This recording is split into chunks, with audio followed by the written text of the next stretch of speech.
एक सुनसान रास्ता, शाम का समय। मध्यम सूरज की रोशनी पेड़ों के पीछे छिप रही है।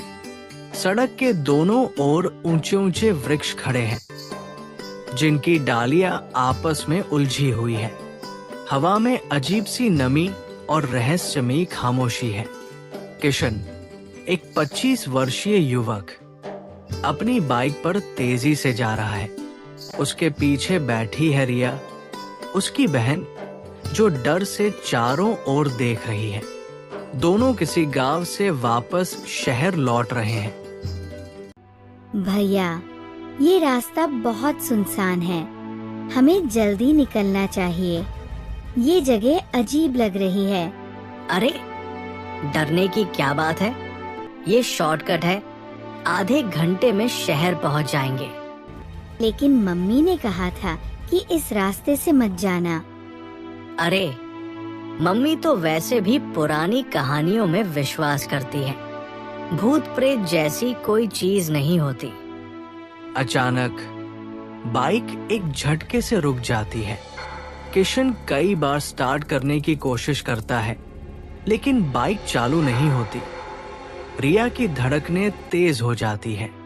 वो चारों ओर देखती है और दूर एक जर्जर हवेली नजर आती है।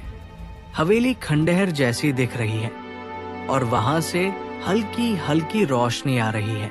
भैया, हमें अब क्या करना चाहिए? लगता है बाइक में कुछ दिक्कत आ गई है। हमें थोड़ी देर रुकना होगा। और अगर कोई मदद न मिले तो हम उस हवेली तक चलते हैं, शायद वहाँ कोई मिल जाए।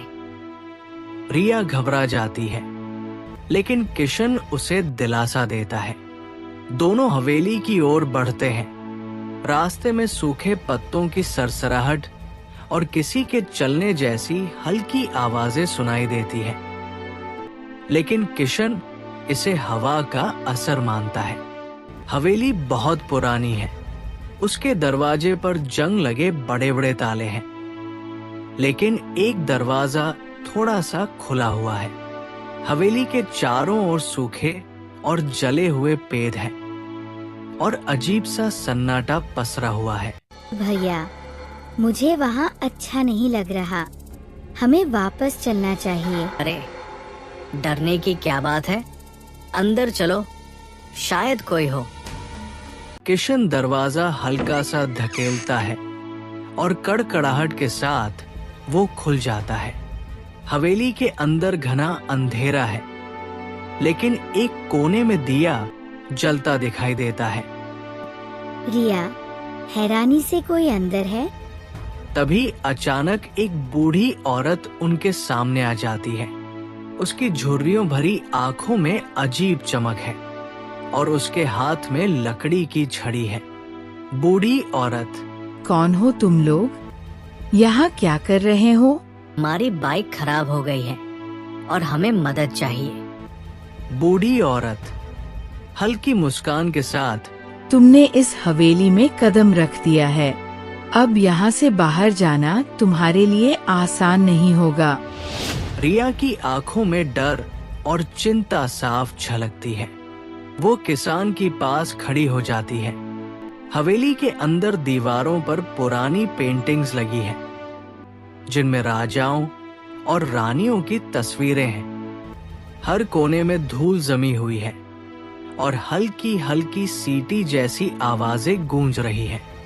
रिया डरते हुए: ये जगह अजीब है भैया, हमें बाहर जाना चाहिए। बूढ़ी औरत: बाहर जाने का रास्ता सिर्फ वही जान सकता है जो इस हवेली का सच जानता हो। किशन हैरान होकर: क्या मतलब? इस हवेली में एक खजाना छिपा है, लेकिन जो भी इसे पाने की कोशिश करता है वो कभी वापस नहीं जाता। रिया घबरा जाती है, लेकिन किशन को अब हवेली के रहस्य में दिलचस्पी आने लगी है। खजाना? कैसा खजाना? अगर तुम सच में जानना चाहते हो तो तुम्हें एक परीक्षा देनी होगी, और अगर तुम असफल हुए तो तुम्हारी आत्मा हमेशा के लिए इस हवेली में कैद हो जाएगी। हवा तेज हो जाती है और हवेली की दीवारों से फुसफुसाहट जैसी आवाजें आने लगती हैं। रिया की आंखों में आंसू आ जाते हैं, लेकिन किशन अब पीछे हटने के मूड में नहीं है। हवेली के रहस्यों की परतें धीरे धीरे खुलने लगती है। बिजली चमकती है। हवेली की पुरानी दीवारों पर अजीब सी परछाइयां खेल रही है। किशन और रिया बूढ़ी औरत के सामने खड़े हैं। उनकी सांसें तेज है। हवेली के अंदर रहस्यमयी फुसफुसाहट गूंज रही है। भैया, हमें यहाँ से निकलना चाहिए। ये जगह सही नहीं लग रही। किशन गंभीर स्वर में बूढ़ी औरत से हमें इस हवेली के बारे में सब कुछ बताइए।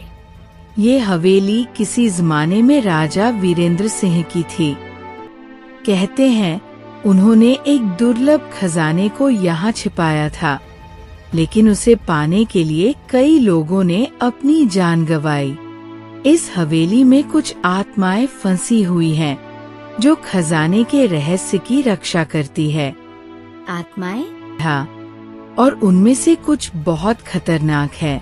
तभी अचानक हवेली की दीवारों से धूल गिरने लगती है। हवा तेज हो जाती है और एक अजीब सी परछाई सामने आती है। वो परछाई धीरे धीरे एक इंसानी आकृति में बदल जाती है। सफेद कपड़ों में लिपटा हुआ एक आदमी, जिसकी आंखें अंधेरे से भरी हुई है। ये कौन है? ये हवेली अब तुम्हारी कैदगाह बन चुकी है। रिया चीखते हुए भैया, हमें भागना होगा। किशन और रिया दरवाजे की ओर दौड़ते हैं, लेकिन दरवाजा अपने आप बंद हो जाता है। हवेली के अंदर अजीब सी रोशनी चमकने लगती है और एक खंडहरनुमा गलियारे का रास्ता खुल जाता है। अब भागने का कोई रास्ता नहीं, तुम्हें रहस्य सुलझाना ही होगा। किशन और रिया के पास कोई और रास्ता नहीं है। वे मजबूरी में हवेली के अंधेरे गलियारे में बढ़ते हैं। गलियारे की दीवारों पर रहस्यमयी चिन्ह खुदे हुए हैं और बीच में एक पुराना लकड़ी का दरवाजा दिखाई देता है। किशन दरवाजे को छूते हुए हमें इसे खोलना होगा। अगर इसके पीछे कुछ भयानक हुआ तो? हमें बाहर निकलने का रास्ता भी तो ढूंढना है। किशन दरवाजे को धक्का देता है और वो चरमराते हुए खुल जाता है। भीतर एक बड़ा हॉल है, जिसके बीचों बीच एक सुनहरा बक्सा रखा हुआ है। क्या यही खजाना है?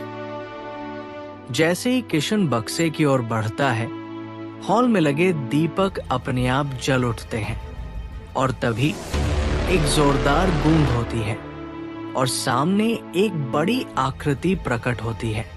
वो एक प्राचीन योद्धा की आत्मा है, जो पूरी तरह आग में लिपटी हुई है। योद्धा गंभीर स्वर में, जिसने भी इस खजाने को छूने की कोशिश की, वो हमेशा के लिए इस हवेली में कैद हो गया। भैया, हमें ये खजाना नहीं चाहिए। बस हमें यहाँ से बाहर जाने दो। योद्धा बाहर जाने का एक ही तरीका है, तुम्हें खजाने की सच्चाई को पहचानना होगा। किशन और रिया एक दूसरे को देखते हैं। किशन और बक्से को ध्यान से देखता है। उसे कुछ अजीब महसूस होता है। बक्से के ऊपर एक मंत्र लिखा हुआ है, जिसे पढ़ते ही हवेली की दीवारें हिलने लगती है। किशन धीरे से मंत्र पढ़ते हुए, सत्य ही असली खजाना है। अचानक बक्सा हवा में उठ जाता है और अपने आप खुल जाता है। अंदर सोना, हीरे जवाहरात नहीं, बल्कि एक पुराना पत्र रखा हुआ है। किशन पत्र उठाकर पढ़ता है। पत्र जो इस खजाने को पाने आया, उसे ये समझना होगा कि लालच ही सबसे बड़ा श्राप है। ये हवेली उन लोगों की कब्रगाह बन चुकी है, जो सिर्फ दौलत चाहते थे। यदि तुम इसे छोड़कर चले जाओ, तो ही तुम बच सकते हो। किशन और रिया एक दूसरे को देखते हैं। रिया सिर हिलाकर संकेत करती है कि वे खजाने को वही छोड़ दे। किशन धीरे से बक्से को बंद कर देता है। तभी हवेली में जोरदार गर्जना होती है और दरवाजा अपने आप खुल जाता है। किशन और रिया तेजी से हवेली से बाहर भागते हैं। बाहर पहुंचते ही वे देखते हैं कि उनकी बाइक अब ठीक हो चुकी है, जैसे कुछ हुआ ही न हो। बूढ़ी औरत अब कहीं दिखाई नहीं देती। हवेली अचानक फिर से अंधेरे में समा जाती है। भैया, ये सच था? इस हवेली का असली रहस्य यही था। सिर्फ वही लोग बच सकते हैं जो लालच से ऊपर उठ जाते हैं। दोनों चुपचाप बाइक पर बैठते हैं और बिना पीछे देखे वहां से निकल जाते हैं। हवेली पीछे छूट जाती है और उसके खंडहर फिर से सन्नाटे में डूब जाते हैं।